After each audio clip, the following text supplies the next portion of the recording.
I couldn't think of a great title for this video, so it ended up sounding a little more intense than I planned for it to be, but make no mistake, it's still going to be a high-octane video that's going to blow your hair back. I am saying goodbye to Twitch, but not fully in the way that you think.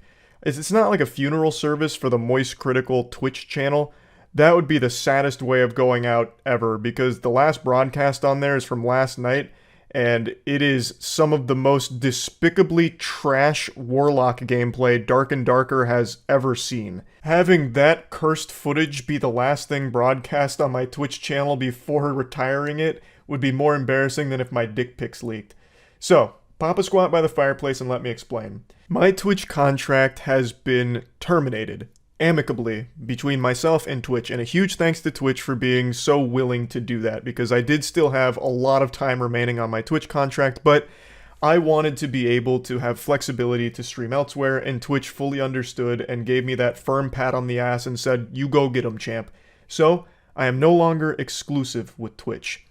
Now, this isn't me announcing that I've signed somewhere else with like a contract. This isn't like a LeBron James The Decision moment where I'm coming up here and saying, I'm taking my talent, well for me, I'm taking my lack of talent to Mixer. It's nothing like that. This is just simply me saying Twitch was nice enough to turn our contract into toilet paper, which is what I wanted, because I really like the idea of not being forced into one place. I'd like to be able to spread my fucking butterfly wings and be able to try different things on different platforms.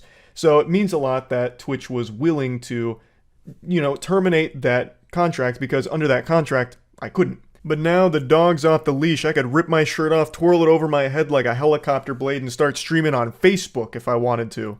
If I was a crazy person. I'm not doing that. Never happening. But I could, is the point. Now, one thing that I've been pretty vocal about is I do think streaming contracts are a great thing, not only for streamers, but for the audience as well. Because I really do like the idea that you can just watch streams for free. You never need to turn on donations. You never need anyone to pay with subs or anything like that. There'd be no expectation or some feeling of obligation to pay for the streaming content you're watching, because you'd know the streamer is getting some kind of hourly rate or some kind of contract with the platform they're on. I just think that's fucking fantastic and should be the future, because me streaming a game shouldn't be something that's paywalled or inundated with ads out the wazoo. It should be something you could just flip on, completely free to watch and have nothing else to do but kick back and have fun. Streamers not having to rely on donations, I think, is just a great win-win across the board, because unfortunately, there are times where someone gives more money than they should to someone that is financially far better off than they are. And it's just an unfortunate circumstance of the streaming landscape that I think could be improved if contracts were more normalized in the streaming space. And this is going to sound a little weird because I just terminated my Twitch contract, yet I'm talking about how good contracts can be for streaming. So this is where I'm just going to be totally open and honest. All the money I make from streaming goes into our esports organization, Moist Esports. And if you know anything about esports, you'd know it's an absolute bonfire for money. It is actually just flushing money down a toilet forever without ever seeing any return. It's why so many of these orgs go completely defunct. It is just bleeding money until there is nothing left to bleed, and then it's tears. That's just the landscape of esports, but we're in esports because we're passionate about it. I fucking love the esports scene. I really do. So all the money I've made over the last 2 years from streaming has all gone into Moist Esports, and that will continue to be the case going forward. And with the Twitch contract, if you ask anyone who's currently under Twitch contracts, you'll know, they'll tell you, it is the lowest possible offer across any of the other streaming platforms that have ever offered contracts. It's about a tenth of what the rest of the industry was offering streamers. Now, I'm pretty sure Twitch put the kibosh on offering contracts in general, but when they were, it was a pretty large ask from the streamer in terms of hours broadcast per month, as well as ad density. There was always an ad expectation. Of course, there was wiggle room in terms of how many ads you'd play per hour, but there was always that expectation, which, as I've said many times, I think is not conducive to a good viewer experience because of how poorly ads are implemented on the platform. I think the ads are way too intrusive, and there's a lot of room for improvement there. So the contract was very strict, and the payment from the contract was not enough to even cover a single one of the Moist Esports teams. So we all just kind of felt like this contract isn't really doing anything except making the streams worse because of having to pump ads into them, and it just didn't make sense anymore. And we wanted to try new content, but we couldn't really get excited about Twitch as a platform because not only that, the platform's kind of been making some horrible decisions over the last couple of years. I do think they're starting to get a little bit better. Like, I think they're starting to get it a bit more, but not much. Like, I'm hoping they'll correct course here and steer the ship a bit better, but it's just been hard to get passionate about Twitch, and I'm sure a lot of other streamers have felt the same way. I've seen quite a few of them say similar things. But again, the primary motivation has just been that flexibility, not being locked down by the Twitch contract, which had the very strict exclusivity clause where you couldn't stream anywhere else, and I don't think there would have ever been an exception where they'd let us stream elsewhere, and it's something I've wanted to do different type of content in different places. Most notably, like YouTube streaming, I think would be a very fun place to try some of our newer, bigger projects on, as opposed to being forced to do them on Twitch. Which is nice because I've been wanting to try different things on YouTube streaming in particular. I know that's not the most shocking platform switch ever, considering I actively post videos on this platform already, but I really feel like the streaming side of here is just a totally different beast. And if we have any octogenarians in the audience right now, many of you might remember that I actually did used to stream on YouTube back in 2017. I streamed on here for about a year, and then in 2018 I made the switch back to Twitch, and I've been exclusive on there since 2018. That platform's always been my home for streaming, and it brings a tear to my eye thinking back on it. Not many people know this. This is deep cut Charles lore here, but I used to stream on Twitch way before it was Twitch. Back in 2010, I was an active streamer on Justin TV, which would eventually become Twitch. And boy howdy, let me tell you, with my hand on a stack of Bibles, the streams I did on Justin TV should never be unearthed. They were rancid looking. They are unwatchably hard to digest what is even happening on screen. The shit I was broadcasting looked like a Sasquatch photo. It was extremely blurry. It looked like you were trying to remember a dream. It was the lowest possible bitrate, the lowest possible FPS. The audio was incomprehensible. It sounded like 3 walkie-talkies underwater while torpedoes were blowing up around them. It was terrible. It looked like something out of The Ring. I bet everyone that accidentally tuned into one of my Justin TV streams thought they were gonna die in 7 days. And I used to stream fucking horrific World at War Zombies gameplay. Let me show you one of the surviving archives of a clip from it. Shit, I'm the last one. Critical. We can do oh, shit. Shit. 2 seconds. No! Ah! Ah! Split the defense. Split the defense. Hustle play. Hold on, I gotta talk on the mic to just hear this. Who's spraying fire on me? Oh, Jesus. I just took on the world zombies population, and that one almost took me out. That, my friends, is the old glory days of streaming, the golden era. That's what it used to look like back in ancient times. I'm actually at the point where I feel like the grandpa from Rugrats, Lou Pickles, where he'd tell a story like, we had to hike 15 miles up a hill in the snow just in order to get a single fucking thing of smelling salts. Like, that's how I feel. That's how we used to broadcast our streams on Justin TV. Well, I guess not everyone. Angry Video Game Nerd back then used to have a 24/7 Justin TV stream going on, and it was pretty good quality. But a lot of us were streaming like that. So, I'm getting a bit off track. Just going down memory lane with Twitch. I have been on there for a very long time. I did take a break in 2011, but I've always considered Twitch my home for streaming, so I don't plan on leaving home. Think of this as, we're no longer married. Now we're just friends with benefits, I guess. We're not monogamous. I do still plan on streaming on Twitch, and I think I always will. But I will also be streaming elsewhere too, most notably YouTube. I'm going to do my first YouTube stream tonight, probably around like 9:30 EST. Actually, probably closer to 10 p.m. EST, because I still need to eat dinner. So let's just say around 10 p.m. EST tonight, I'll go live on YouTube. And what I eventually want to do is be able to do different content on different platforms for streaming. So, for example, the Moist Wrestling League, we have our next taping next week. I do eventually want to take the Moist Wrestling League live, and I would love to be able to do it live on YouTube, because I think it would just go so fucking hard on YouTube. I like a lot of the features YouTube has over Twitch. The ability to just go back in a stream, just rewind it like native in the player, I think is great. I think the chat functionality is so fucking primitive, it is weak right now. Ludwig has Truffle to help with that, but the actual built-in YouTube streaming chat is trash, and it needs a complete overhaul. But I really do just love the idea of being able to do different projects in different places. Another thing is Dungeons and Dragons. We're going to be doing our own Dungeons and Dragons show, not like in an official capacity partnership with Wizards or anything. It's just our own silly campaign that we're putting a lot of resources into to make like really high quality, because we've been obsessed with Critical Role in Dimension 20 recently, and we just thought it'd be so fun to have our own wacky D&D adventure show that we would love to take live.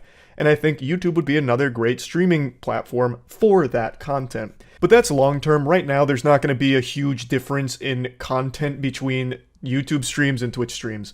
Like tonight, I plan on speedrunning. I don't know if I'm going to try learning the Gollum speedrun or the Jedi Survivor speedrun. The Jedi Survivor speedrun looks super hype, and I think it'd be a fun one to learn.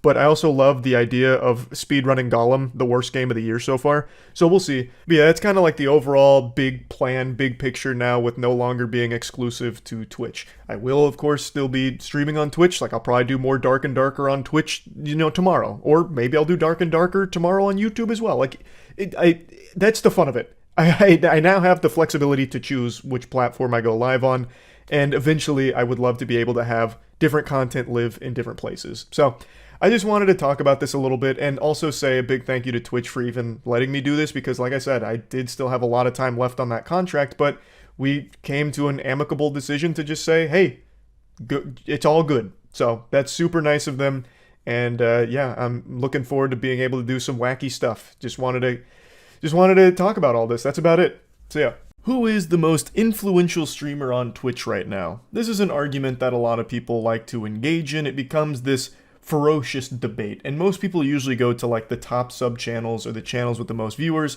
So you'll have people talking about XQC being the face of Twitch, or Kai Cenat, or Jinxie.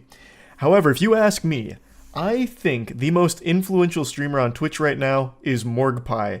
She defines the meta on Twitch. She is the primordial soup from which the meta evolves from. It's like that scene in Prometheus where they have the engineer drink that shit and then it basically seeds life on Earth. That is her to the sexual content community on Twitch. And she is so powerful that the Twitch policy team has to constantly be monitoring her at her mercy, basically. She has the Twitch meta wrapped around her finger when it comes to this niche of content. You probably know her name because she was the pioneer that innovated the topless meta, the implied nudity meta, which went hog wild.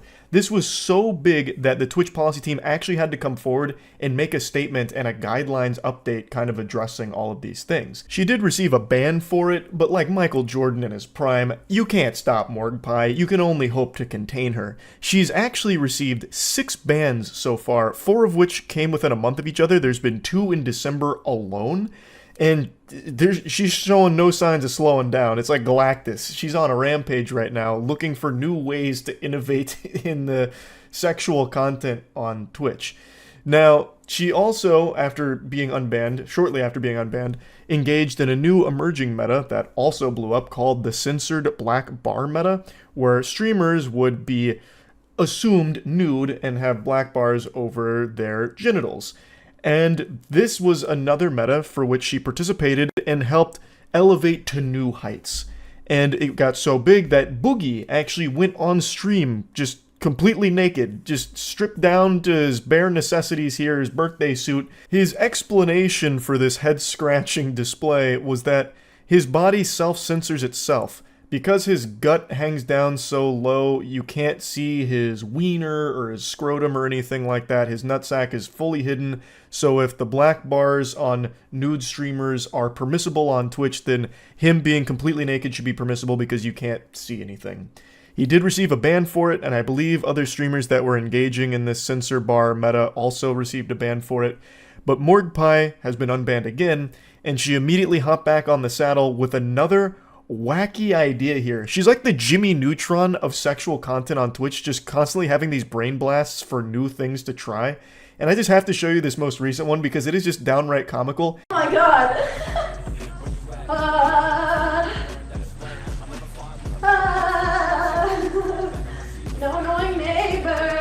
There is just so much going on here, so many layers to this onion to pick apart. This is like a Rube Goldberg machine of sexual content. I don't even know where to begin. So let's just start with the visuals here. There's so much here in this one frame. Let's focus our attention on the very tiny kiddie pool behind her. The smallest pool that Walmart has ever offered. It's a fucking kiddie pool for ants. It's like 1 foot by 1 foot, and she has like the littlest amount of water in there. Like 2 glasses worth of water in there, basically. But the reason that's there is because Twitch has a policy where you can't be in like a bikini or a bathing suit unless there's a pool in proximity. So that's her way around that, so she can get in the hot tubs category. She then also has a mirror positioned behind her so you can see her ass jiggling on the earthquake machine that she's balancing on. I don't exactly know what that device is, the Ass Jiggler 5000. She's going to town on a shake weight, and then she also has a small piece of paper with her Twitch link there, her username, twitch.tv/morgpie. That's there because she knows these clips go viral on Twitter, so it's easy marketing and easy advertisements. That way you can immediately see where it comes from. Reading the signs of my body. I want tonight, no, my hips don't lie. Not a lumberjack, thank you for the prime. Consider yourself lucky. We're bearing witness to a once-in-a-generation savant, a genius in the laboratory, cooking up a brand new meta right before our eyes.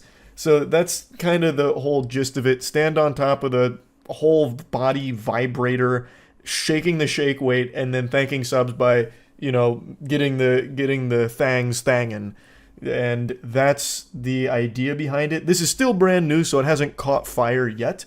But we'll see. We'll see if this one catches on the same way the topless and censor bar meta did. But at the end of the day, this really is a Twitch itself problem. They don't crack down on any of this in any meaningful way. They give like a day ban, like a 24-hour, 48-hour, 72-hour ban for this.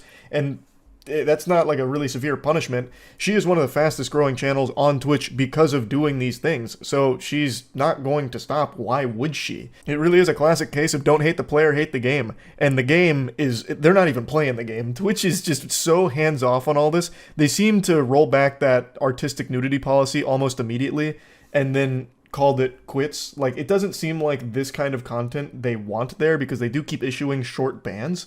But they don't take any real stance and they don't make any statements on it. So why would Morgpie or any of the other streamers stop doing it? It makes them a ton of money. It grows all of their socials wildly fast. And again, if Twitch isn't saying anything or doing anything to stop it, then obviously they're not going to stop providing this content to the platform because it makes them so much money. Now, I do think Morgpie is going to catch another short ban, but I speculate, I theorize that she'll be back with another really wild idea, and I am super curious as to what the next meta she tries to bring forth will look like. I'm anticipating the next one has even more bells and whistles, like there'll be a 6-camera setup or something, right? And one of them's like an endoscopy cam, so you can actually see her vocal folds when she says thank you to the subs or something. Like, I'm just now very curious as to like her think tank that is coming up with these ideas, because this one is so wild to me. But yeah, I just wanted to talk about this a little bit because the Twitch meta, when it comes to this kind of content, is really going wild over the last month. So, I don't know, I found that to be interesting. That's about it. So yeah. Twitch is a platform that's no stranger to evolution. And I think we've entered into a new phase in this blossoming butterfly of a streaming service. Now, I know for a lot of people, Twitch is mainly like a gaming platform, but it's gone through so many different changes that it's more than that now. There's huge events that are hosted there, really high quality productions, IRL streams. A lot of different content is on Twitch these days. And when you think of Twitch now, the first thing you think of isn't always going to be gaming. And there's nothing wrong with that. But I want to drag you kicking and screaming into the future, because a pioneer has just arisen to really showcase the power of technology. Behold, true gaming in its purest form. This is what streaming is all about. Now, the censoring on her butthole was done by me. I felt I had to, just to make sure that this video would be safe to be uploaded, but make no mistake, while live, it was not censored at all. This was the director's cut. Full-blown poop shoot action, barely covered by, like, the tiniest string of fabric. So last night while I was streaming, chat was telling me that I should check out her stream because they wanted my opinion on if it was breaking Twitch terms of service, like I'm some kind of fucking hall monitor for Twitch. And it just piqued my curiosity, so I checked it out. Her name is Strawberry Tabby, and she was one of the most popular streamers last night while I was on. She was playing Valorant at the time, but she had been live for 5 hours streaming. And I couldn't believe my eyes when I saw that this was the setup. So there's the torso cam for, like, the titties, like, so it's mainly, like, honkers and a very tight bikini, and then a totally separate camera just for butthole. A pure ass cam, and then like a very tiny box for gameplay. Now, when I was made aware of this, I was joking about it, and at some point during the stream, she went on like a phone call for a brief moment and then came back with a changed set of bottoms. So it seems like she must have got a call from someone at Twitch letting her know that her previous garments weren't acceptable. So she changed into this, yet kept everything else exactly the same, and you can still, of course, see like butthole, anus folds and everything. Like, it's still, like, you can still see all of it, but there's a little bit more covering towards the crack, like the ass crack top of it. And I couldn't help but just laugh. For a while now, there's been this arms race on Twitch with sexual content where creators have found that it makes a lot of money to do sexual content on Twitch and it builds a huge audience, so they're constantly trying to push boundaries for what Twitch will allow.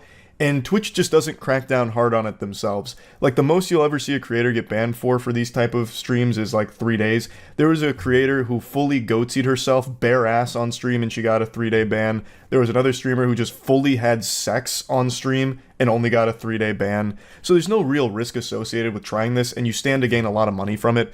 So it's not like I'm even mad at her or anything. It's really a don't hate the player, hate the game situation, because Twitch doesn't really do much about it, thus it must be okay with their policies. But anyway, I just wanted to show you some of the clips from last night where I was going through this in real time, and just to give you an update on where things are at this morning, she received a ban, which I'm not taking responsibility for. It's not my fault. That you can't blame me, Coomers. I know there's a lot of angry gooners that think I was the reason she got banned, but I am innocent in this.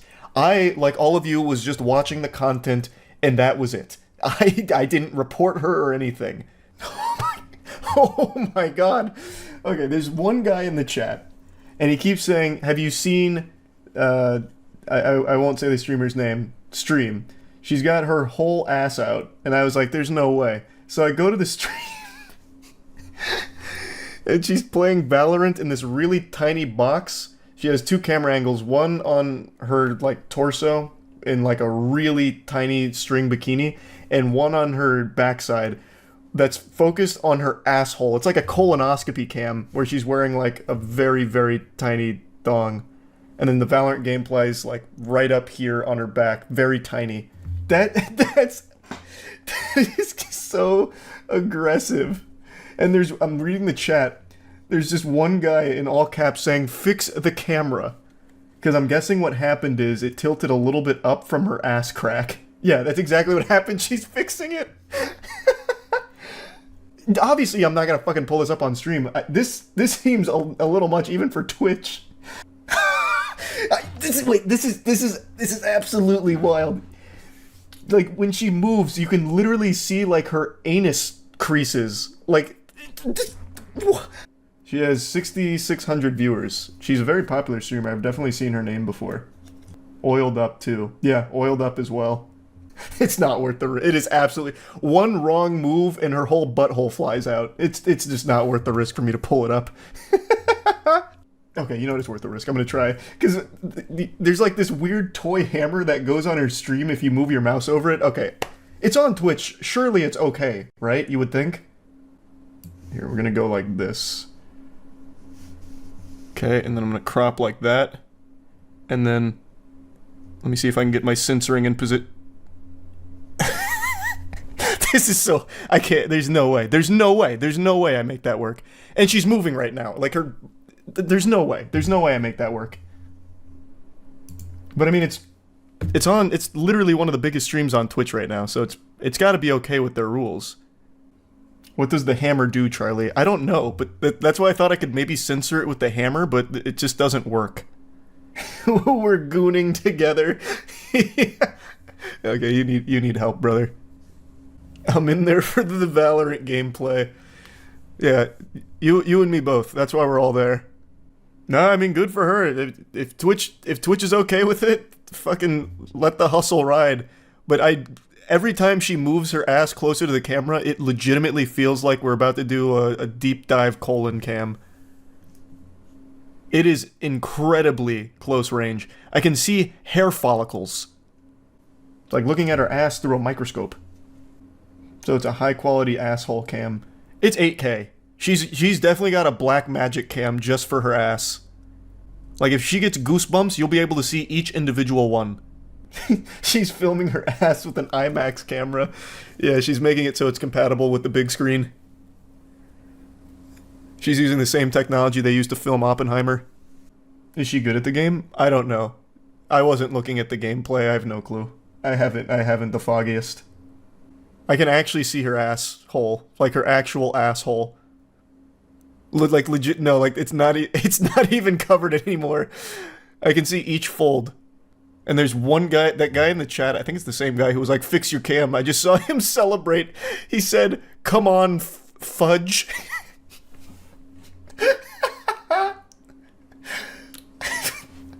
I don't know what that means, but he's excited, so I'm excited for him. I censored, do you want to... Yeah, thank you, Edgar. Can you send me the censor so that way I can at least pull up what it looks like? That's a good idea. I didn't even think to screenshot it. Yeah, send me the censored screenshot. This is... I think we just witnessed the birth of the new meta here. You got a big moment there. A highlight reel. But yeah, this is the setup. This is the new wave. That Valorant 2.0. Is this okay to show? I mean, it was censored, and it's one of the biggest streams on Twitch, and she's been a big streamer for a long time, so I'm guessing it's fine. I hope. Imagine I'm the one who gets in trouble. Moist Critical, we found you were in violation of Twitch's nudity policy. For that, you'll be receiving a 30-day suspension. Camera is so clear, we'll actually see her farts. That's what I was saying, like, that camera is unreal. Like, she legitimately might be using a black magic for that. You would actually see the fart fumes come out. Like a cartoon. Hats off to the gooner who blew the lid on that operation, because that was fascinating. And she still has, like, the kiddie pool in the background, so that way she plays by the pools and hot tubs rule. It's a Walmart flamingo kiddie pool. She got up and left, so I'm guessing, like, one of her Twitch contacts told her that it was a little much after 5 hours worth. Interesting timing on that. You made her change clothes. Oh, fuck, that one guy who was talking about here comes the fudge and fix the cam in all caps is gonna be livid. He had his whole night ruined. The hug was not fully squeezed and that man is going to be inconsolable. Why do you have resubscribe? Because someone gifted me a sub. You just created your own version of the Joker. Yeah, that one desperate Coomer. Damn. How dare you? But also, there's no reason to go into DEF CON, by the way, Gooners. The panic was unwarranted. All she did was change into a different, lower bikini bottom. So instead of having, like, a small piece of paper there stuck in her ass cheeks, she's now got, like, a normal bikini that she's wedgied herself with. So, it's not all bad. He'll probably still enjoy it. What's up, everybody? It's Critical. I've been getting asked a ton over the last 5 or so months, or however long I've been streaming on YouTube, why I don't stream on Twitch. I do stream on Twitch occasionally with my friends, but I get asked why I don't solo stream on Twitch. So I figured I might as well make a video addressing that question. It's because I don't like Twitch. Now I know me saying that may be very disturbing to some of you. It probably elicits the same response as if you tell a child Santa Claus isn't real, nothing but shock and disgust. How can you not like Twitch? It's the best website on the internet with a staff that truly understands its users and looks out for their well-being. It takes us to school and packs our lunch. It really knows us and it wants us to do well in the world.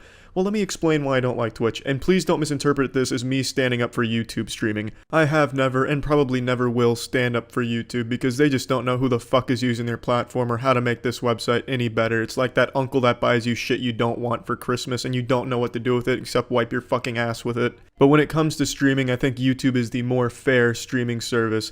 I do think Twitch is the superior platform though. It's a lot easier to find new content creators there. It's really easy to navigate the sections on Twitch and find all types of different shit. Whereas on YouTube, it's a very counterintuitive design. It's really hard to find new things. You have to pretty much fucking jack into the FBI mainframe, extrapolate a whole bunch of data, walk it through an ANOVA test and SPSS.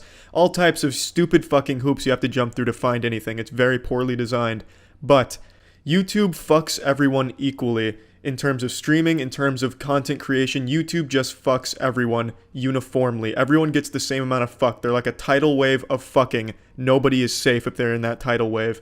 But on Twitch, it's like a geostorm contraption of fucking. It targets people to fuck that they don't agree with, whereas other people can just get a pass. They don't follow their own rules. YouTube has these rules, albeit very vague, but they adhere to them and they fuck everyone the same based on those rules, whereas Twitch has these rules and it doesn't fuck everyone the same. It favors the female streamers that show a lot of titties, camel toes, and ass. As I said, Twitch's motto, no camel toe, time to go. So if you go on to the mess that is the IRL section, it's predominantly dominated by female streamers pretty much flashing tits and doing squats for subs. Here's a good example. This is a streamer named Pink Sparkles. She even self-admits to being a titty streamer, and I don't think there's anything wrong with that at all. But Twitch's rules prohibit something like this. They explicitly say no overtly sexual behavior. If you're labeling yourself a titty streamer, doesn't that kind of indicate the nature of your content is overtly sexual? And that's all the content there is. She doesn't do anything. This whole stream was her just kind of wiggling around out of her seat, doing squats occasionally, and mainly just eating a fucking sandwich, while her chat room, which consists of very sad, lonely men and underage boys, were on the edge of their seat. Oh, come on, finish that sandwich for me, baby girl. Oh, I'm about to come right out of my nipples. Is that a squat? I see butt cheek. Holy shit, those are ass cheeks. And poopy leaves from the train station that's in the middle of the ass cheeks. This is incredible. To me, it's sad, but I don't really have a problem with the streams themselves. I don't think they're quality content or anything, but people are going to like different things, and that's something everyone has to accept. I don't have a problem with that. What I have a problem with is the Twitch staff when it comes to this. They have this rule. They should at least be commenting on it. If they truly believe that these aren't overtly sexual, they should explain why they're not. But they don't do that, and instead they'll go and ban male streamers who accidentally maybe slip up and show a picture of a boobie. Whereas these streamers a lot of times will have nip slips, show their whole pussy, and nothing happens to them. Which is odd because the Twitch staff is so ban hungry, they ban people for almost no reason. There was a man that I watched who wore a tank top that accidentally showed his nipple on stream, and he was banned for an overtly sexual stream. Permanently banned for that. I also saw someone get banned because they got punched in the chest on stream. They didn't plan to get punched on the chest, but they got banned for self-harm because they put themselves in the way of that fist. That's like some Bushido samurai type shit for punishment. You didn't block the sword with your hand. Go into the punishment room and take 3 fingers off of your left hand now. Twitch plays favorites. They treat their site like it's fucking camsoda.com. And there's a lot of these streamers that show a lot of cleavage and just do very sexual streams to just get a lot of money out of the sad men watching them that have gone on stream and said they will never get banned because Twitch staff is basically in their pocket. Here's a clip from one of them. Report stream. Lulz. You know those reports go in the trash, right? Twitch staff told me so. Just saying. You're just wasting your time. Thank you, Gal Gadoosh, for being honest with all of us here. This stream has a dedicated ass cam and vagina cam. I don't know how you could possibly defend this not being overly sexual. Even she seems to realize it is, but knows that there's not going to be any repercussions because Twitch staff likes her and they jerk off to her streams. I've mentioned Hassan before because he's the most famous example of the Twitch staff favoritism. His old following list was nothing but titty streamers for the most part, so I imagine he had like 8 different monitors, each with a different titty stream up, just taking it all in and enjoying his masturbatorium. All of this that I've said, I really wouldn't have a problem with if they would enforce the rules fairly. Just today, for example, a streamer by the name of Trainwrecks got banned for 5 days because he did some really dumb, stupid sounding speech that sounded like something you'd read on the r/incel subreddit. I'm assuming it was a joke, but it was still a really shitty joke. It was like some Braveheart shit. You can take our land, but you can't take our virginities, that we'll hold on to. And he also called out a streamer by the name of ST Peach, And the assumption is he got banned for calling her out because one of Twitch's rules is you can't really insult other streamers. It's against their rules. So he got banned, and I agree, he should have been banned. It was clearly against the rules. But ST Peach did the same thing. She started insulting Trainwreck's girlfriend and his relationship with his girlfriend and everything about Trainwreck's, and she didn't get banned. So clearly there's a discrepancy there where she's just above the rules because she's hot. And that's very clear. There's countless examples I could give, but I'm not going to go into more. I think I've ranted long enough, and I've made it very clear that Twitch staff plays favorites and that many of the streamers are just above the rules. I don't want to be on a platform like that. I feel like it's a platform run by middle school children who've never seen boobies before. It's just a platform that has no fairness to it. And I'm not saying YouTube is the ideal pinnacle of fairness, because it's absolutely not. But at least YouTube isn't bending the knee to hot girls. Everyone is getting fucked all the same. And there's a certain comfort to that, because you know that you are not being singled out because they don't like you. You're getting fucked because they're fucking everybody. And that's why I prefer YouTube. It's at least a little bit more fair than Twitch. So hopefully that clears up why I don't stream on Twitch solo and prefer to do it here on YouTube. So yeah. Last night, if you were watching my stream, you got to witness history unfold in front of your smiling face live. And I know that that's a phrase I use pretty often when I'm exaggerating. Usually I'll use it when I'm referring to something that's very trivial, like winning a participation trophy in a chess match or something. But this time I mean it. This is not a boy who cried wolf situation. Last night was a substantial moment in history. I went through all of the Twitch VODs I could find to see if anyone else had ever done this before, and I can't find any evidence of it ever having happened until I did it last night. Unless fucking Count Dooku came in there and scrubbed the Jedi archives, it just has never happened on Twitch. And it was a Magic the Gathering card opening I did last night where I pulled this bad boy. This is a serialized Eldrazi card. It's not really focusing on it, but it's number 221 out of 250, Kozilek the Broken Reality. That number right there, 250, that's how many of this card exist in the world. Magic the Gathering is one of the most popular card games on the planet. They sell millions upon millions upon millions of cards anytime there's a new set, which there is. And of the millions of cards in circulation right now, out in the wild, out in the tall grass, only 250 exist of that card that I pulled, and I have one of those sacred treasures now. Like, that 250 is basically how many nuts I've busted since pulling that last night. Like, I know to a lot of people that doesn't sound crazy, but maybe if I break it down mathematically, you'll start to understand just how rare what I did last night is. Luckily, this Reddit user put on their thinking caps and did some of the math to break it down for us. So, there is 750 serialized cards in the new set Modern Horizons 3. This set is one of the most hyped in all of Magic, so it's likely that it's going to be at or above the best-selling set of all time, which is 280,000 boxes sold. So using these numbers, also to explain the 750, there's 250 serialized Kozileks, and then there's a couple others in the set that also have serialized versions. So popping these numbers into the old calculations here, at 280,000 collector's boxes, that comes out to about 3.4 million packs, meaning to get a serialized Eldrazi, it'd be one in about every 4,500 packs, or 0.0002% chance of pulling a serialized Eldrazi. And at $30 per pack, you're looking at $135,000 you would need to spend to even get in the ballpark of guaranteeing one, which isn't a guarantee. How about them apples? I have opened 7 collector's boxes for Modern Horizons 3, all on stream, and I managed to pull this off right here. So put that in your butt and fuck it. That is extraordinary. But it also leaves me a little sad, because a 0.0002% chance of doing something is such crazy low odds that I would have rather had that luck used for something besides pulling shiny cardboard. I'm gonna be honest. Like, that could have definitely been, like, that RNG could have definitely been spent better. Like, if I was guaranteed an extremely lucky event, I would really rather it not be pulling a cool Magic card. I love collecting and I love playing Magic, but Jesus Christ, the odds of me pulling that were so low, I really wish it had been used somewhere else in my life. But whatever, I'm still super happy with that card, and it's a great memory and a fucking banger stream moment. So I'm gonna go ahead and just play the raw clip here of when I pulled that bad boy. Trench Post, $1. Shouldn't have looked it up. Spymaster's Vault, we pulled like 5 of these. It was like $1. Primal Prayers. Normal Retro. I can't believe what I'm looking at. I'm fucking stunned. Can you see this on camera right here? Can you see what I'm looking at right here? Can you see this? Someone's gonna need to get Wubby on the hotline right now, because this man's about to come over and suck my cock for what I just got. Can you see this? This is like $2. I got a serialized Eldrazi. A serialized Kozilek. 221 of 250.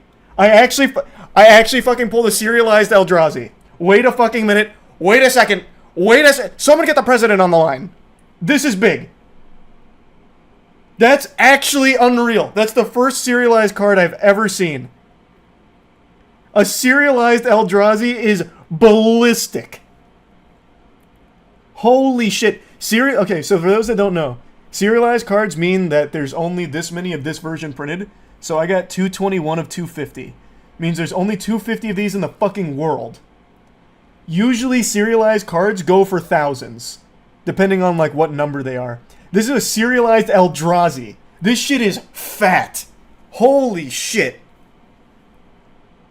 Is there a hold on, I gotta check. Is there a single serialized Eldrazi for sale right now that I can look at? That's so fitting, too, that it's a Kozilek. I play the shit out of Kozilek in my Goofy Cyrdan deck. Oh my god.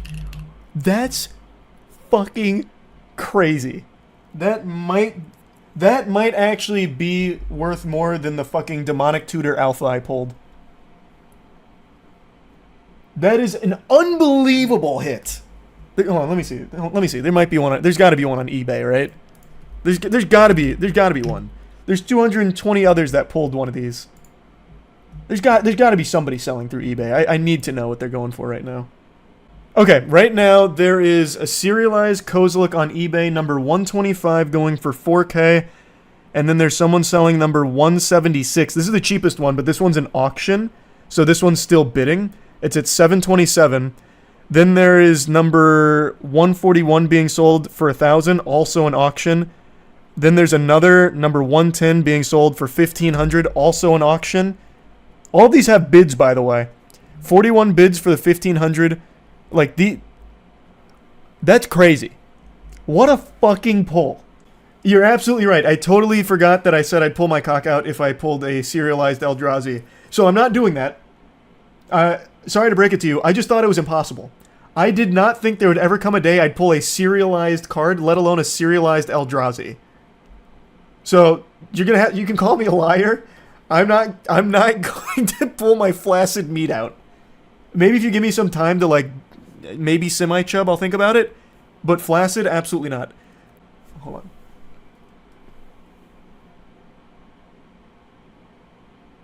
I'm actually shaking. That's the nerdiest shit ever. I'm so sorry. I'm sorry you had to see that. Yikes. I'm shaking over cardboard. I think of all of the, I think the only thing that comes close for on-stream pulls I've ever done is probably when Danny pulled the Gym Heroes Blaine's Charizard on stream. That's the only thing I think that comes close to my on-stream pulls. Oh my god. And there's still more in the box. How about this? If I get another serialized Eldrazi in this box, I will 100% commit to pulling my wiener out. Can we meet in the middle on that? If I get a second serialized in this box, then I'll do it. Then I will actually do it. Oh, hey, Wubby's here. Number 221. We got the number 221 Kozilek. Rat. Hey, brother. I'm just telling you. Sometimes you just got the hot hands. I don't know what you weren't born with the X factor in you. I'll teach you a thing or two. You know, in fact, watch me do it again. That card was so good, I think I'll have it a second time. You want to see me do it again? 2 serialized, 1 box. Oh my god, wait, this is a crazy pack already. Another Ocelot Pride. Flooded Strand Retro Foil, $50. This box is crazy. This box is fucking crazy. When you cast this spell up to 2 target players, each manifest 2 cards from their hands. For each card manifested this way, you draw a card. Other colorless creatures you control get +3/+2. And since it's a serialized card, it also comes with the hidden passive that I win the game if I play it. So that'll be fun. That'll be good. There's card shops that have been in business for decades that have never pulled a serialized Eldrazi. It is an incredible feat. Not that it took talent or anything. It's not like I did anything special. I just got lucky. But it's just such a rare occurrence that the vast majority of people and places will never pull a serialized card no matter how many boxes they get because they are that hard to come by. So it really is a special moment in Twitch history. I don't think I missed anything. Like, I don't think it's been done before on Twitch. Not that I've seen. But even if it has, then I want to shake that person's hand as well because that shit is unreal. Like, it's so crazy to actually pull that. So I just had to talk about this. The full opening, the full card opening, I think I'm going to just post on the Skill Check channel or on Moist Charlie clips. I haven't decided which one yet. Probably Skill Check because we've been doing so much Magic content. Like, we have another big Commander game coming out this week. So I'll probably post it there. But anyway, that's about it. So yeah. There's a couple of unwritten rules when it comes to cruising the cyberspace. The first is always have an ad blocker installed. Hey, Kata. She heard the word ad blocker and she was coming in here to let you all know how important it is. I don't know what kind of monster could actually enjoy the modern internet without an ad block. It's just a miserable experience, a giant headache. But the second unwritten rule that not as many people talk about is never go on Twitch without being logged in. It's scary. Twitch has this tendency to recommend the most odd streams to you, like streams that'll have like 3 or 4 viewers. Whenever I'm not logged in, I get recommended the weirdest channels I've ever seen. It's kind of like that whole trend back on YouTube, don't FaceTime Freddy Fazbear at 3 a.m., he came to visit. That's like Twitch when you're not logged in, except you're always visited by one streamer in particular. Her name is Taylor, and you may have heard of her before because a couple times over the last year people have talked about what she does there because it's very weird. And anytime I make the mistake of being on Twitch without being logged in, hers is the first recommended channel for some reason, every time without fail, no matter like what computer I'm on. For some reason, Twitch is really fixated on recommending her channel, and it's not just to me. This is how so many people found her channel and started talking about it. So when I saw her name pop up, I recognized it and I got curious. This was like 3 months ago now. So 3 months ago, I clicked on her stream to see what the controversy was, like what does she do that makes people so upset? And what I found is pretty shocking. Alright, so we're going... because they're not ready. Some people are ready, some people are not ready. Alright, so let's get this ball rocking and rolling. Alright, so let's go, guys, let's go! You're not ready, you better be ready, guys! You better be ready. We have to be ready. I thought we were ready. I think it's time. It is time. It is more than past the time. Guys, literally it is past the time. We have to go. We have to do this. She is a hot tub streamer. However, she is a very different kind of hot tub streamer, like the next evolution, like the final form, raid boss of hot tub streaming. It's actually more like an abstract idea of a hot tub streamer. It's very avant-garde. So she'll stream for like 4 or 5 hours, but she never actually shows herself. You only ever see her arm. She stands off to the side and for 4 hours will hype up the chat like, hey, it's time, alright, enough stalling, I know I was a little long in the setup today, but now it's time to get in the hot tub, so spam 1 if you're ready to see me get into the hot tub and do some squats, spam 1. And it's nothing but stalling endlessly. I guess the idea is to prolong blue balls from the horny chatters that just want to jerk off to the hot tub streamer, and she'll milk them for 4 hours, up to 6 hours. I think her world record so far, her personal best, is 6 hours of stalling, and then I think she usually comes on at the very end for about like 10 minutes or so before wrapping. It is baffling. Now, I'm not just trying to start a witch hunt here, and I don't want anyone to harass her. I just wanted to showcase this because I found it so odd and interesting. Alright, so, type 1 if you guys are ready to bamboo. Alright, we're gonna hit it and quit it. There are no ads. I mean, there was ads, guys. I can see it on my desktop. Alright, so, we want more ads, no more ads. You just have to hit it, guys. You just have to hit it. We just have to hit it. It is time to hit it and quit it, guys. It is time to hit it and quit it. So, it is time. Remain calm. 2023 is here. What a way. This is footage I captured from right now. So she starts usually around like 9 a.m. EST and she'll go till like 2 p.m. without ever showing herself apparently. It is incredible. I have a couple conspiracy theories I'll share in a moment, but you can see she's already been doing this for over 3.5 hours. It's such an interesting hustle that I don't fully understand. So my conspiracy theory is that it was pre-recorded. I think she does do some streams that have to be pre-recorded because there's just no way. And the minimal interaction with chat, as well as like some subs that she doesn't thank, makes me really feel like there is an element of pre-recorded video to this, which I'm not positive on. That's of course me just putting on the tinfoil hat and speculating. I just can't fully wrap my tiny little reptile brain around the concept of this, because she's making significantly less money from the people in chat than she would if she was just a normal hot tub streamer. This like baiting for 4 to 6 hours doesn't work out super well because people are constantly filtering in and out and getting upset at her.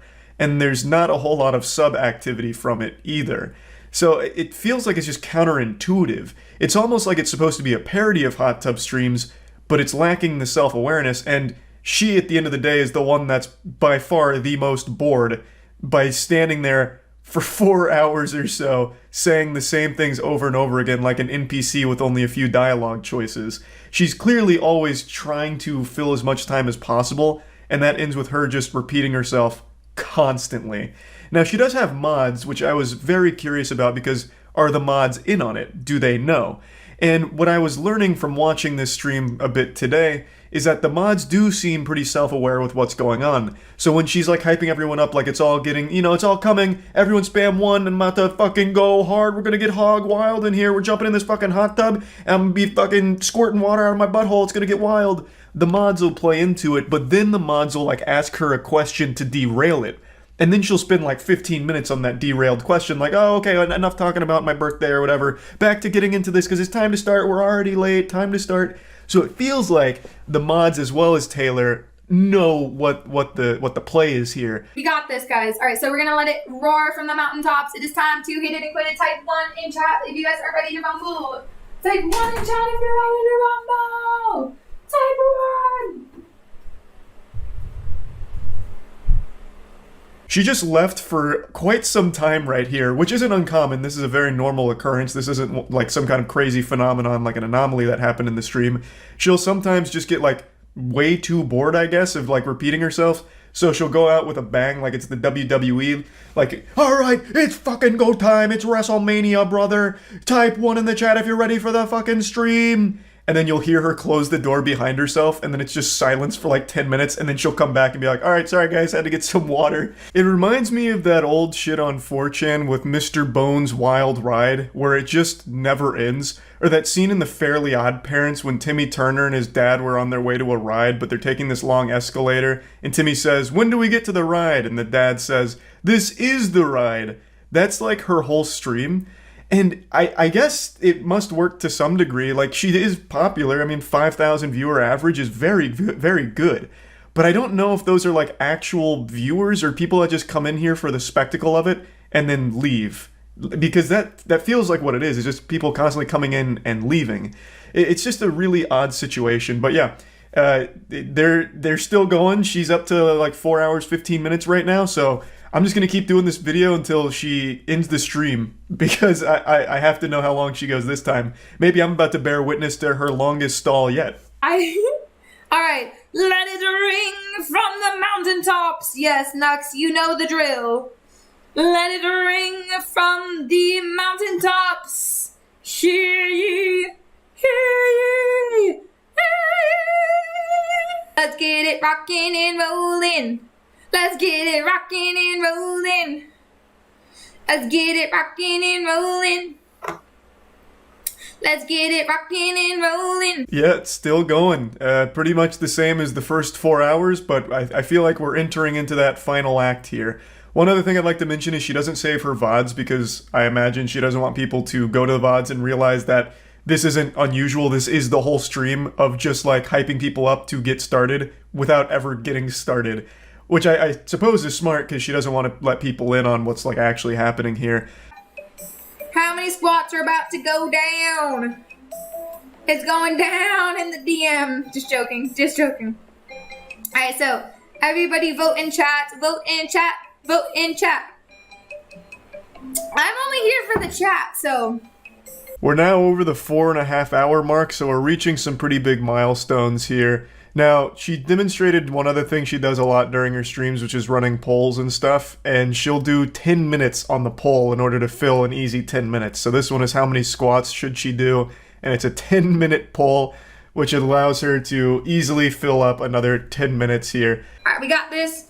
Alright, so we're rocking and rolling. Let's keep it rocking and rolling. Alright, so without further ado, everybody, without further ado, chat, without further ado. We're approaching 5 hours here, and it's still rockin' and rollin' time. I cannot imagine how she actually gets through a whole stream doing this, because that just seems like true anguish.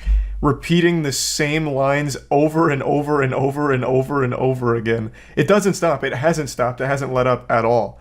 Now, a lot of people call her a scammer for this, and I guess, like, by the technical definition she is, but she's scamming you out of your time and attention, I guess, which could be worse than scamming you out of your money, I suppose.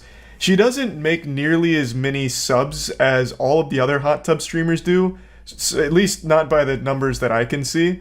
So I don't even really understand what the motivation is to continue doing these like countdown streams as opposed to just doing like a hot tub stream at this point. Because she used to do like body painting and stuff, but now it's mainly this, and she seemed to have found a lot more success with the body painting stuff, so I don't know what really drove her to doing these kind of streams. And 0.0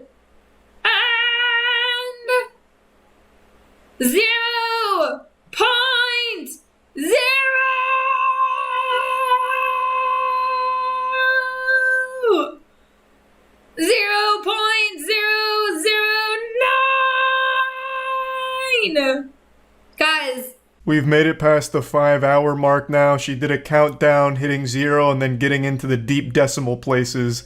It's getting huge. The excitement is really building. imagine standing my whole life. I mean, I imagine. I don't know what to say. All right, so we are hopping on.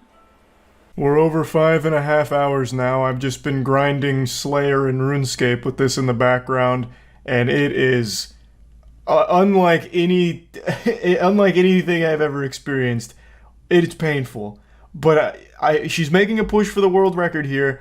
I think it's gonna go to like 6 hours, 6.5 hours till she hops on stream for a couple minutes before ending. So I should be here for the world record run she's making right now. So, howdy. Welcome to Jurassic Park, guys. So we are gonna get this ball. 5 hours and 55 minutes for her to make her first appearance here. That's wild. We just missed the world record here. She didn't quite break the 6 hour mark. But you want to know what's even wilder? Is she only stayed on stream for about like 6 or 7 minutes and then she left. And now it's just been this iPad here for like the last, I don't know, probably 8 or so minutes. Time is moving at such a weird pace right now with this fucking stream here. It's like purgatory. But yeah, now it's just an iPad and some music.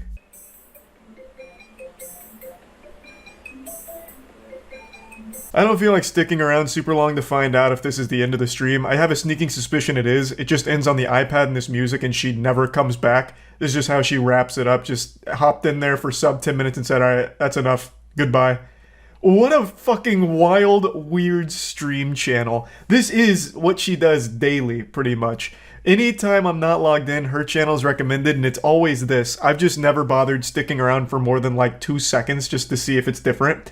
But today I wanted to see it till the very end, and it looks like I have. I'm not going to stay for another fucking hour of just watching this iPad here. Maybe my assumption is wrong and she does come back and do her squats that she said she'd do, or do anything that she says the stream is going to consist of. Maybe she comes back and fucking body paints. Who knows? I don't really want to stick around and find out. It's already been 6 goddamn hours. I've grinded so much in RuneScape, I want a break. So yeah, that's about it. See ya. I know I'm looking more disheveled than usual today, very raggedy. I look like I just crawled out of Jumanji and I'm wondering what year it is. But before I take a shower, I think it's important that I address something because yesterday, my Twitter mentions were set ablaze. I was nonstop flooded with demands to speak on a new potential Twitch meta that was beginning to blossom. Feast your eyes on the glory of gaming. And when this was floating around Twitter, I was like the Powerpuff Girls and Twitter was the mayor. They wouldn't stop ringing my hotline trying to alert me to this like it was some kind of emergency that I needed to speak on. So 5 days ago, I made a video called Twitch is Evolving. Fun fact, you actually can't find that video just by searching for it because it was too risque for YouTube, I suppose, so it no longer shows up in any search algorithms. You can only find it by going directly to my channel. And the video was just me talking and goofing about a stream that I was made aware of while I was live, that a streamer was basically just showing their whole brown balloon knot with a little bit of Valorant gameplay, and I was in disbelief, so I went to check it out to confirm this, and turns out that myth was not busted. It was just a bunch of fucking nuts in there that were. It was a very sexual stream by design, and I made a video just kind of talking about it because it was super silly. And also, it turns out that the streamer I was focusing on in that video, her name is Strawberry Tabby, may not have actually been the creator of this. I got this tweet the following day from a streamer named Asian Bunny, who said that she was actually the one that created not only this meta that I was talking about with like the butthole camera and all of that, but also the previous topless meta. So it seems Asian Bunny may actually be the innovator, nay, the Imagineer behind some of these like very sexual Twitch metas. But anyway, I think it's important context before getting into like the recent thing we're going to talk about to explain why I'm being alerted to all of this now. So that video, Twitch is Evolving, to summarize what it was without showing you, because apparently that's frowned upon on YouTube to showcase that, even though it was fine for Twitch. She had a dual cam setup, one where it was her in like the smallest bikini mankind has ever dreamed up. It makes hentai and anime games look weak in comparison to the reality here. She had like the smallest bikini ever for her top, and she had that cam on the left, basically like Honker's Jumbotron on the left, and on the right, she came up with something the world has never seen before. It was basically a colonoscopy cam. So she had her ass pushed in front of an iPhone, which I didn't even know was an iPhone at the time. I legitimately thought it was like a Blackmagic 8K camera. Like that shit was ready for IMAX. And again, with like the tightest string bikini ever that was wedging her ass crack. That fabric was fighting for its life down there, straddling the hole. And it wasn't really covering it, so you could still see like her entire anus in the stream. And I was just joking about that because this has been a huge thing on Twitch for a long time, to constantly be pushing the envelope of what kind of sexual content they'll allow. And it seemed like that had the green light because she'd been streaming for like 5-something hours, one of the biggest streamers at the time. She had like Valorant gameplay in the tiniest box ever. Like if you were trying to watch the Valorant gameplay, you would have needed binoculars in order to see it from her stream. And I was just laughing and goofing about that whole situation because again, it doesn't seem like Twitch really gives a fuck all that much when it comes to these policies. Though she did eventually catch a ban for it. I take no responsibility. That is not my fault. That must have been some shadow government at play working behind the scenes. I was just there, it's just having a giggle at what I was seeing. But anyway, since I posted that video, I've kind of become like the butt patrol of Twitch now. So anytime there's a streamer doing something sexual, people like to tell me about it.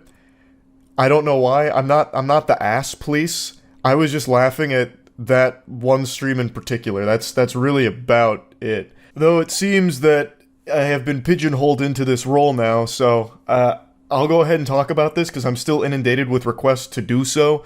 So let's go over the new Twitch meta here that's risen from the ashes of Butthole Cam. This time, it's a streamer whom we've talked about before, Morgp, who is putting gameplay on her cheeks. I'm Rusty. And with the little Rusties. Yo, playing Fortnite. Yes, indeed. And the same amount of luck, you two can look like me. Ka-chow. What? There was an invisible force field. What's this? Already have that. I'm just up in this biz. There are people fighting outside. I don't give a fuck. Bro, I need to potion up. Sheesh. Ka-chow. I am in no position to be. In a fascinating twist of fate, this happens to be like the least nude sexual meta I've seen develop on Twitch. Like, she's fully covered. Her tuchus is just a green screen for gameplay, so you can't even really see her rump or anything. And she's also wearing like an actual top, too. So this is like the least sexual I've seen one of these metas get. Of course, watching Fortnite gameplay in keister shape isn't conducive to the best viewing experience. Like, it's definitely not optimal for high quality gameplay presentation, but there is gameplay there and significantly less nudity, it seems. Though I will say, like, one of those donation goals at the top there was creamy treat. I don't exactly know what that would look like here. I haven't seen a clip of it, so I don't really know what it's referring to. Since the focal point of this stream is on her ass gameplay, is she gonna, like, shit herself or something? Like, you donate for the creamy treat and she poops, and then, like, the green screen pants, like, inflate a little bit? I don't know. I can't really figure out what that means. It's probably some kind of, like, bait and switch type thing, creamy treat, you donate, and then she, like, eats a piece of food suggestively, perhaps? I have no idea. The other one's jumping jacks. That one's pretty self-explanatory, I imagine. Though it's going to be, like, really disorienting watching Fortnite gameplay on a moving, jiggling pair of butt cheeks. But that one, at least, I understand what that would look like. The creamy treat, though, I'm at a loss. I have no clue. So, yeah. I don't have a lot of strong thoughts on this new Twitch meta here. It definitely is the most clothed I've seen in a while for one of these metas. So that's going in a good direction, I would think, right? I actually imagine she probably won't get banned for this one. I don't know how many times she's been banned. It's a lot, but this might actually be one that's safe by the Twitch policy.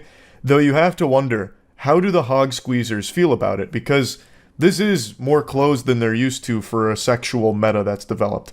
And I can't see the chat replay when I went back to watch it. I don't know if it's just Twitch mobile not really functioning properly like usual or what, but I can't see their response. When we covered the last one with Strawberry Tabby and the butthole cam, which sounds like the title to a Harry Potter book, we were able to see the chat and them celebrate each and every gyration she made every time she adjusted her seating position.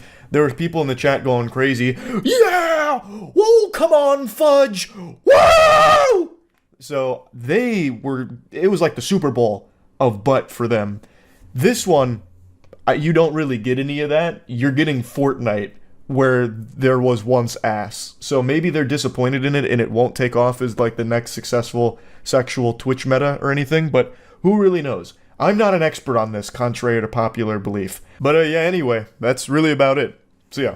When was the last time you heard something about Twitch that wasn't overwhelmingly negative?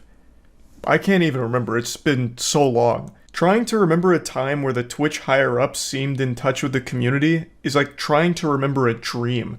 Like, it's just extremely hard. How long it's been since Twitch was doing things that people generally liked. For years now, it's just been rolling out features that nobody in the world has ever asked for and that contribute nothing to the platform.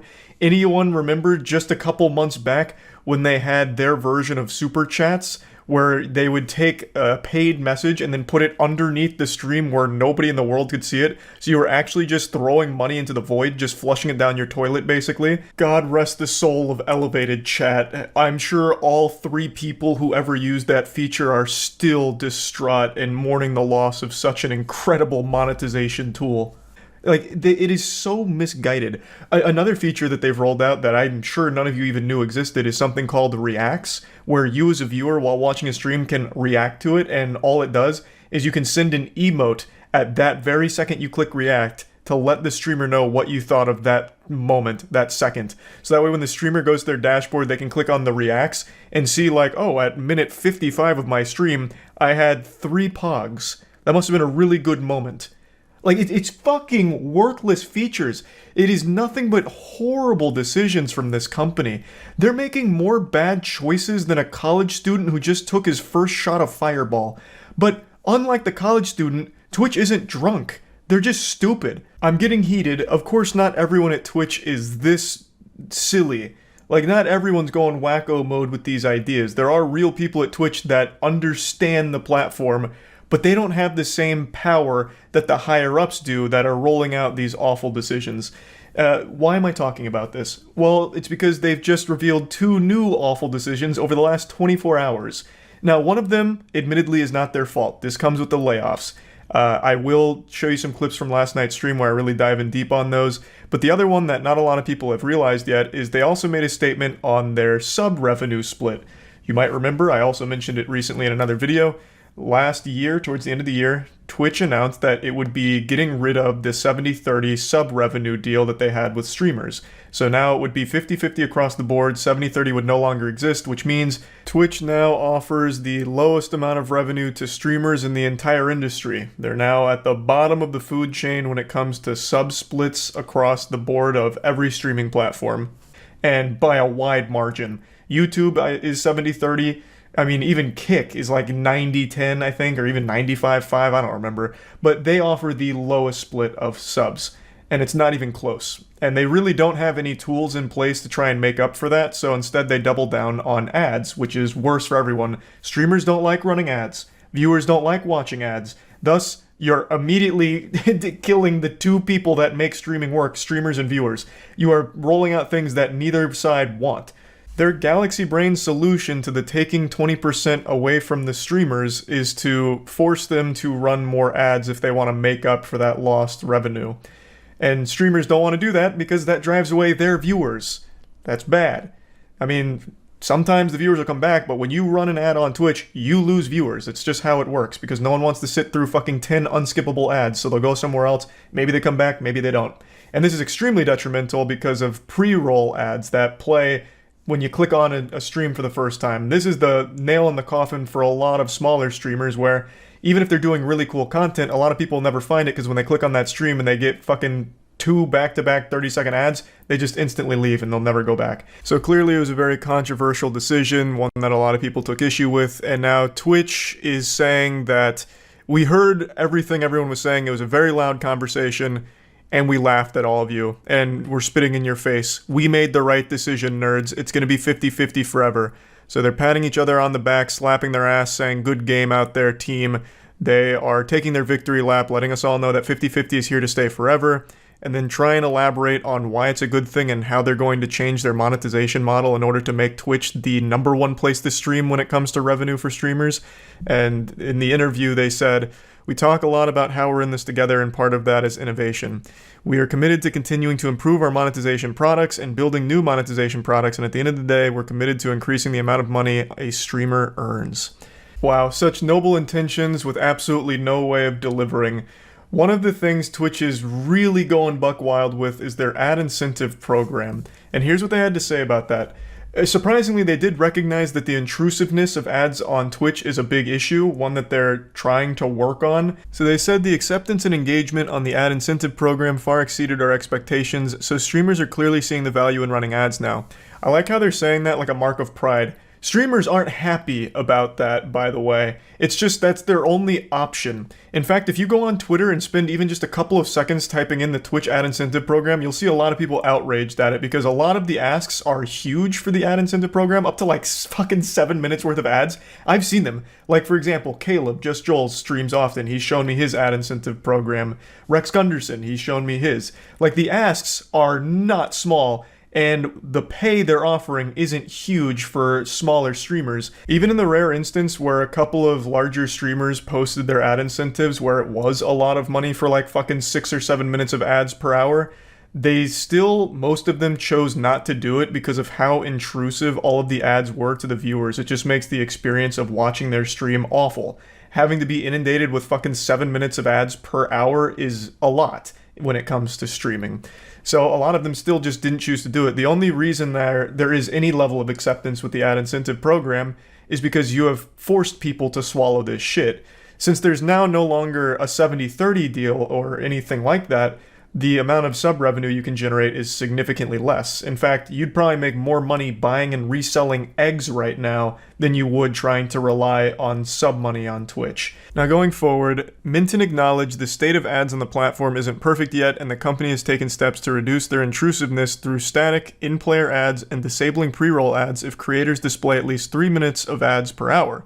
We're really thinking about ad placement generally and ensuring that, as a viewer, when you're looking for a new community, that we're reducing the impact of ads. So they do recognize how it's very bad for small streamers when pre-rolls are playing.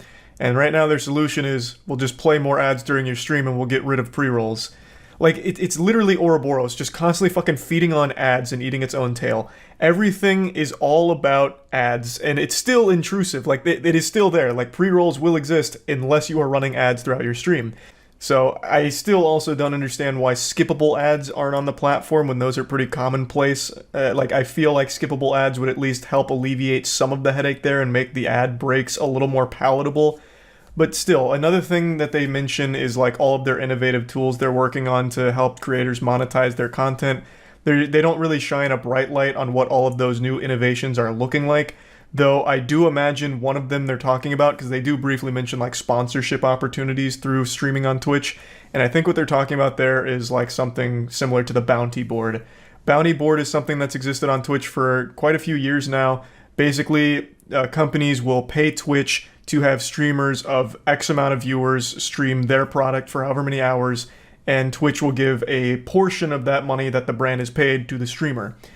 I mean, in theory, like, the concept is actually pretty solid, right? If Twitch is going to facilitate brand deals like that and just put it right on your dashboard, that's a pretty decent idea.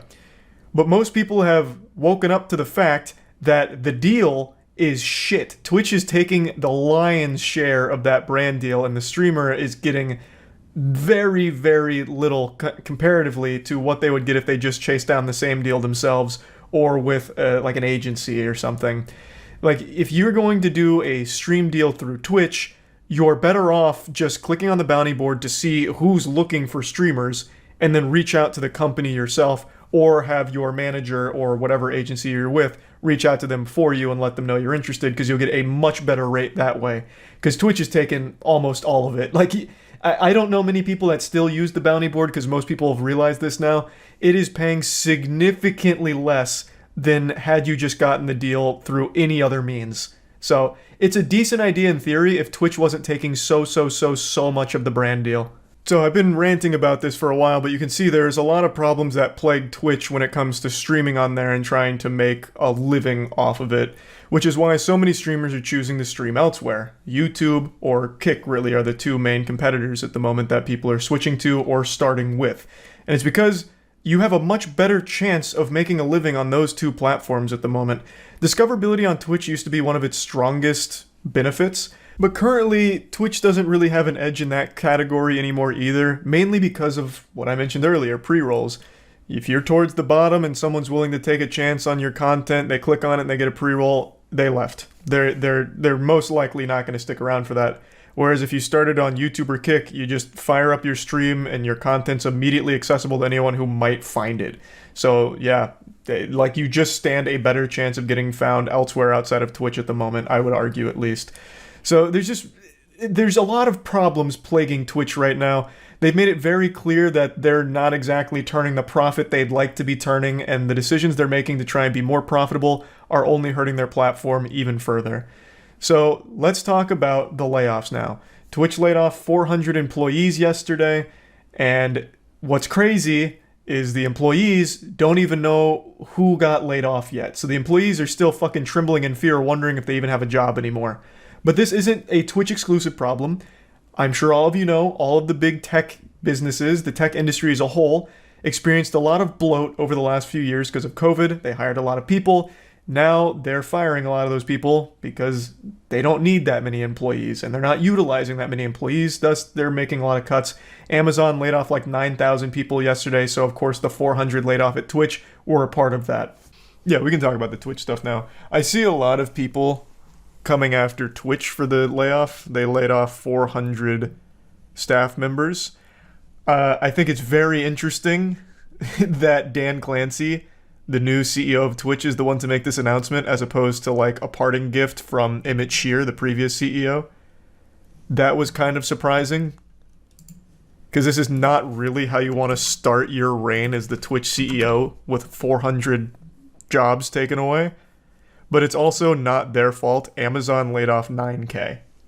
So people need to realize that since Twitch is part of Amazon, this is part of the overall Amazon layoffs. I don't think Twitch itself was the one that kind of spearheaded it. Though I will say I think Twitch is a bloated company. I feel like losing 500 staff members isn't necessarily going to change too much about it. but I could be wrong. Maybe these are like really crucial members. But what's kind of fucked up about it is apparently the Twitch staff don't even know who's been fired. It sounds like huge corporate shit. Yeah, that is kind of wild that the employees themselves don't know if they've been laid off or not yet. I feel like they probably should have told them that they're fired before making the announcement. 400 employees fired out of 1,200 is fucking rough. Is that how many Twitch has? Is it 1,200? I don't know why, but I thought it was more. But yeah, I mean, it's not a small number by any means, but I do think Twitch was very bloated.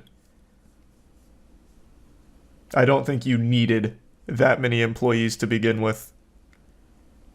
They're clearly not utilizing them to their full potential. Like, I can count on one hand the amount of features they've rolled out over the last couple years, right? Like, they're clearly not being put to great use over there. But this wasn't like this wasn't explicitly a Twitch decision. This is just the entire tech industry. I don't remember where the source was now, but there's a whole article written up about the collapse of the tech industry jobs right now. I believe they cited that because of COVID, all of these companies panic hired a ton of people because they thought they'd need significantly more employees to like run remote and all of that. So all of these companies really exploded with the amount of people on their payroll over COVID. And now that that's not going on anymore, they just have all of these, like this wild list of employees that they don't use and they don't need anymore. So now they're letting them all go all at once. So it's just this huge exodus.